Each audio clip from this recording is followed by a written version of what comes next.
What's going on, everybody? It is your boy Dylan Mathews back at it again with another hometown take. Today I'm talking about the Atlanta Hawks. You already know what's going on. And today I'm giving you guys another trade rumor. Why? Because the NBA trade deadline, February 10th, it's not, actually it's pretty close. It's almost a month, a little bit more than a month away. So we're going to have some decisions to make because the Atlanta Hawks lost again today. Today wasn't so much about the defense though. End of a long Western Conference road trip.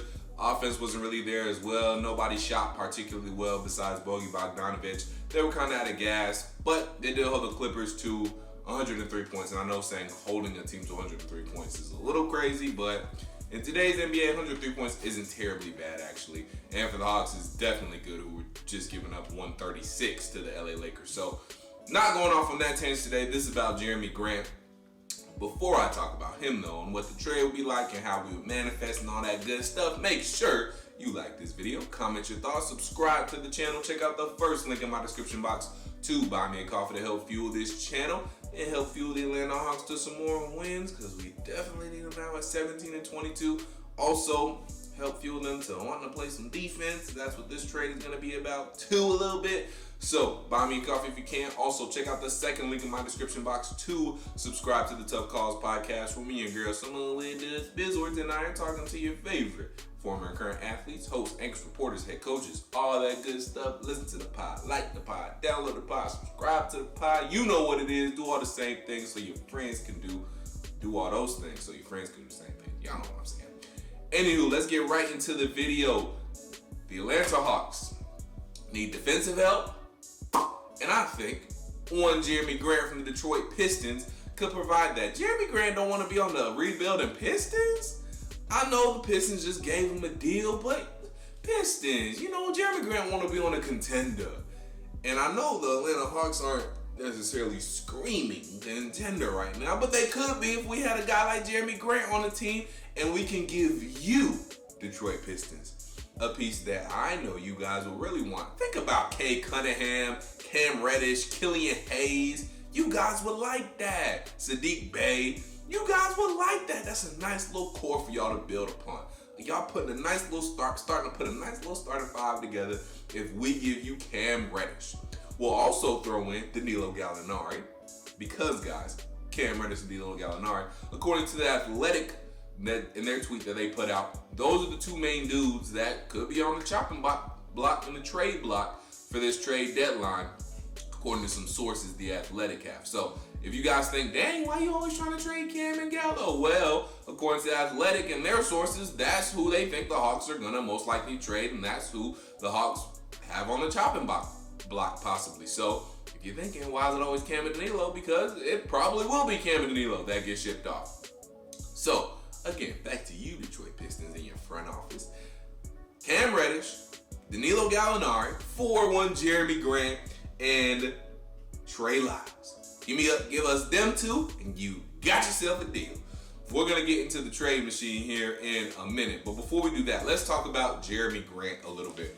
Jerami Grant is hurt right now. Just to give you a quick injury update on him, the team tweeted out on December 17th from their official account that he's going to be reevaluated in 6 weeks after he tore ligaments in his thumb. He had surgery on December 16th to repair his torn UCL ligament in his right thumb. So again, on December 17th, the day after his surgery, the team tweeted out that he will be reevaluated in 6 weeks. And 6 weeks from December 17th is around January 28th. So the 27th and the 28th, Jerami Grant will be reevaluated. Now, that doesn't necessarily mean he's going to be ready to come back after these 6 weeks. He's going to be out at least those 6 weeks. So January 28th, they'll probably have another updated timetable. So I'm not sure, for one, if Jerami Grant is even going to be ready to come back, by the time the trade deadline comes around February 10th. Hopefully he is. Hopefully he'll get a game in, or at least he'll be ready to play.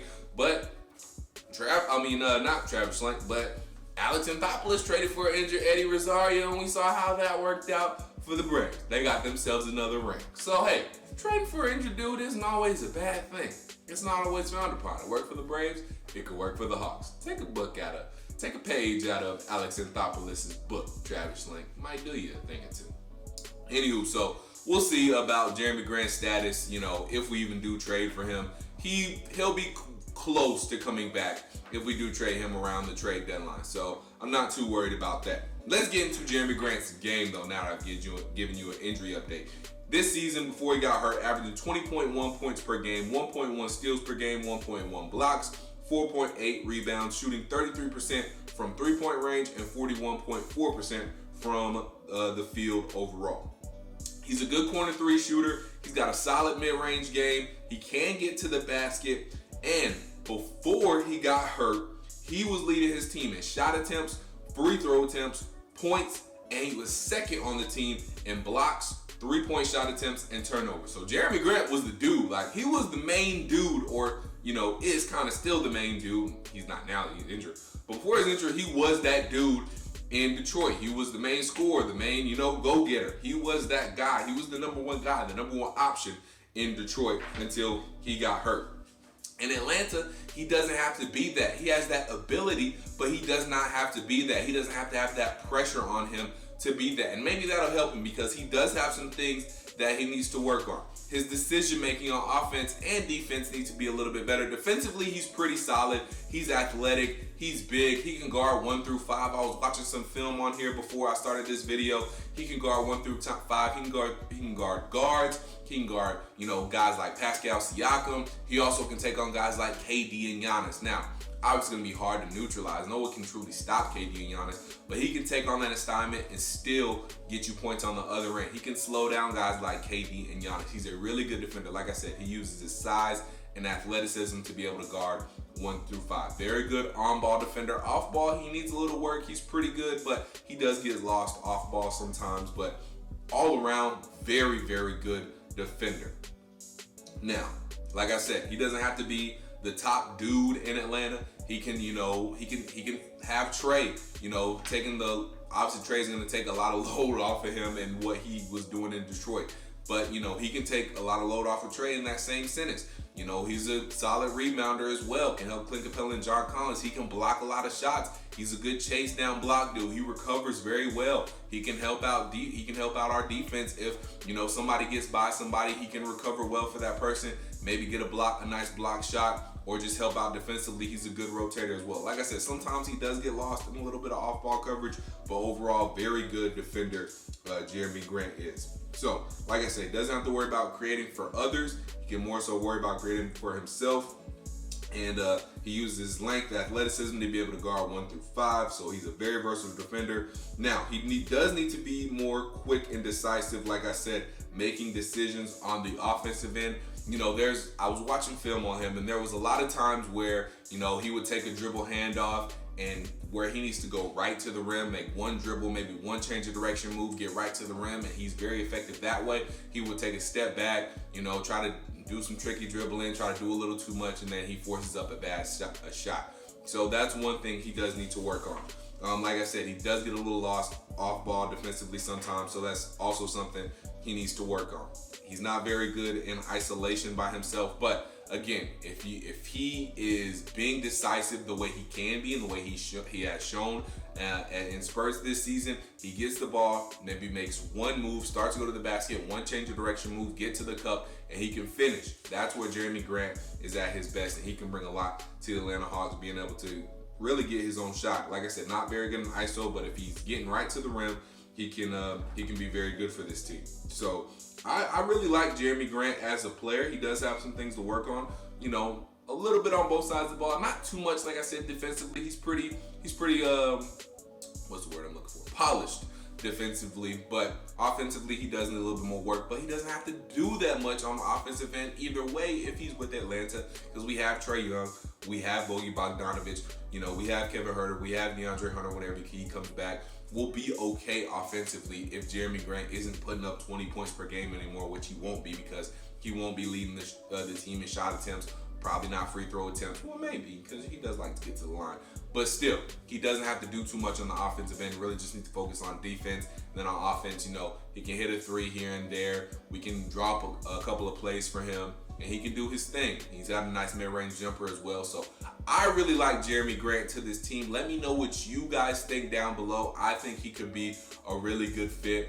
As far as starting lineup wise, I'm not sure how it would work. He does play small forward. He can, be a stretch four as well. So him starting, I don't know exactly how that would work, because he wouldn't be starting over DeAndre Hunter. He wouldn't be starting over John Collins. He would have to be in a backup role. So I would have to, I think he did come off the bench when he was in Denver. So him coming to a contender, he would just have to be okay with coming off the bench. We'll see if that's something he would be okay with, and maybe that's something that's a deal breaker. But if the Hawks can land Jerami Grant, it will be a very good get for him. Again, very versatile defender, can get to the cup, can shoot the ball, especially from the corner, from the three very well. He's a good corner three specialist. I think it'll be good. Let's go to the trade machine really quickly before we wrap up this video. Ba-da-da-ding, on your screen you see, like I mentioned earlier, Danilo Gallinari, Cam Reddish for Jerami Grant, and Trey Lyles would be successful. Jerami Grant, 2 years, $20 million left on his deal. Trey Lyles just got 2 years, $2.5 million left on his deal. So basically be an even split between Jerami Grant and Danilo Gallinari when it comes to salary, and Cam Reddish and Trey Lyles. The money will kind of work out. The Detroit Pistons will be getting a little bit more money with Danilo's contract. We'll be having a little less money. So, but overall, it would work out. So that's it, guys. Let me know what you guys think in the comments down below. I think Jerami Grant would be a very good get for this Atlanta Hawks team. It would add a lot of depth to our front court. Let me know what you. And again, I defensively and offensive, maybe not offensively as much, but definitely defensively, he would be way, way, way, way better than Danilo Gallinari. And he would kind of be in that stretch forward position as well, defend a lot better, and he could still probably get the points. So we'll see. We'll see if it even happens. We're just speculating. We're just throwing some things out there. If there's a guy you want me to do a trade rumor video on, let me know in the comments down below, and I'll do it. But hey, like I said, Jerami Grant and Atlanta Hawks could happen. Think about it. Like this video, comment your thoughts, subscribe to the channel, subscribe to the Tough Calls Podcast, buy me a coffee if you can. Stay true to Atlanta, believe in Atlanta. Until I talk to you guys next time. Peace.